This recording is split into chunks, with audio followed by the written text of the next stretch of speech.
نحمدہ ونصلی ونسلم علی رسولہ النبی الکریم۔ ناظرین السلام علیکم ورحمۃ اللہ وبرکاتہ۔ ناظرین، آج کی گفتگو میں ناف کے ٹل جانے کا قرآنی علاج آپ کی خدمت میں پیش کرنے کی سعادت حاصل کرتے ہیں۔ ناظرین، کسی بھی بھاری کام کرنے کی وجہ سے ناف اپنی جگہ سے ہٹ جاتی ہے یا کسی بیماری کی وجہ سے ناف اپنے مقام سے ہٹ جاتی ہے۔ ناظرین، اس کی وجہ سے تکلیف بھی ہوتی ہے، اس کی وجہ سے بھوک بھی نہیں لگتی۔ ناظرین، کوئی شخص ایسی مرض میں مبتلا ہو یعنی اس کی ناف ٹل گئی ہو تو آج ہم اس کے لیے ایک بہترین عمل پیش کر رہے ہیں۔ انشاءاللہ اس کی برکت سے وہ مریض ٹھیک ہو جائے گا، ناف اپنے مقام پہ آ جائے گی۔ ناظرین، اس سے پہلے کہ میں اپنا خوبصورت عمل پیش کروں، آپ میں سے کوئی قرآن کریم پڑھنا چاہے یا پھر اپنے بچوں کو ہم سے قرآن کریم کی تعلیم دلوانا چاہے تو آپ دنیا کے کسی بھی کونے سے ہم سے رابطہ کر سکتے ہیں۔ ہمارے ہاں آن لائن کلاسز کا انتظام ہے۔ ہمارا بہترین سٹاف، اعلیٰ تعلیم یافتہ معلمین معلمات ہفتے کے 7 دن 24 گھنٹے دن رات قرآن و حدیث کی تعلیم و ترویج میں مصروف ہیں۔ ہم واٹس اپ، اسکائپ، زوم کے تھرو انفرادی کلاسز دیتے ہیں۔ معیاری تعلیم ہماری اولین ترجیح ہے۔ ناظرین، یاد رکھیں، ہمارے ہاں بڑی عمر کی خواتین و حضرات بھی انفرادی طور پر تعلیم حاصل کر رہے ہیں۔ اللہ تعالی ہماری اس کاوش کو ہمارے لیے آخرت میں ذریعہ نجات بنائے۔ ناظرین، جیسا کہ شروع میں عرض کیا ہے کہ آج کا ہمارا خوبصورت عمل ناف کے ٹل جانے کے حوالے سے ہے۔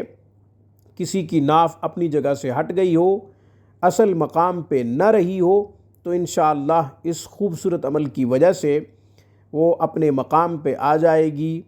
اس کی وجہ سے تکلیف بھی ہوتی ہے، اس کی وجہ سے بھوک بھی ختم ہو جاتی ہے۔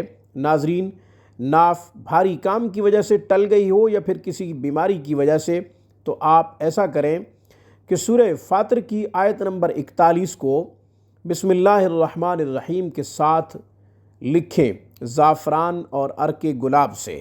ناظرین، اس کا ایک تعویذ بنا لیں، تعویذ ناف کے مقام پہ باندھ لیں، انشاءاللہ ناف اپنے مقام پہ آ جائے گی۔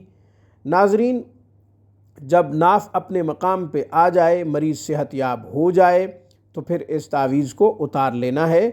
اتار کے بہتے پانی میں بہا دیں۔ انشاءاللہ مریض ہمیشہ کے لیے تندرست ہو جائے گا، صحت یاب ہو جائے گا، مریض ٹھیک ہو جائے گا انشاءاللہ۔ آیت مبارکہ جو کہ سورہ فاطر کی آیت نمبر 41 بتائی ہے، اس کی تلاوت کر دیتا ہوں۔ بسم اللہ الرحمن الرحیم۔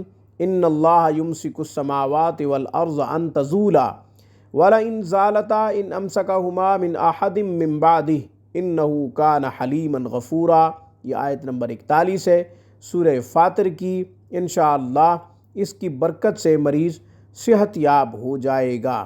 ناظرین، تعویذ باندھنے کا نظریہ نہیں ہے یا آپ تعویذ نہیں باندھ سکتے تو اس آیت مبارکہ کو 41 مرتبہ پڑھ کر پانی پہ دم کریں، پانی پی لیں۔ روزانہ کی بنیاد پہ یہ عمل کریں، انشاءاللہ پانی پہ دم کر کے پینے کی وجہ سے بھی مریض صحت یاب ہو جائے گا۔ چونکہ قرآن شفا ہے، قرآن میں شفا ہی شفا ہے، شفا کے لیے قرآن کافی ہے، شفا کے لیے اللہ کافی ہے، اللہ کا کلام ہے۔ انشاءاللہ اس کی برکت سے ضرور شفا ملے گی۔ آج کی گفتگو میں بس اتنا ہی۔ اقول قولی ھذا واستغفر اللہ وآخر دعوانا ان الحمد للہ رب العالمین۔